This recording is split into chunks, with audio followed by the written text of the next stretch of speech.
গিরভানের 1 বছরের জন্মদিনের মেনুতে কি ছিল চলুন আপনাদের সাথে শেয়ার করি।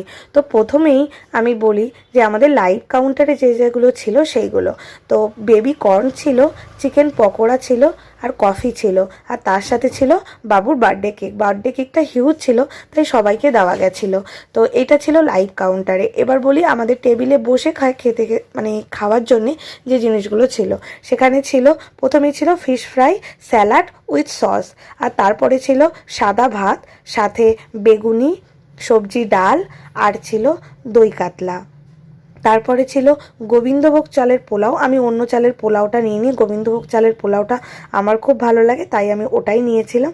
আর ছিল খাসির মাংস। যারা খাসির মাংস খাবে না তাদের জন্য অবশ্যই চিকেনও ছিল।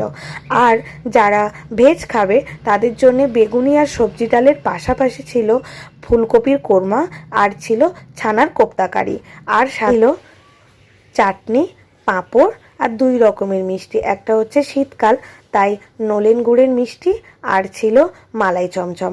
আপনাদের মেনুটা কেমন লাগলো অবশ্যই কমেন্ট করে জানাতে ভুলবেন না কিন্তু। টাটা।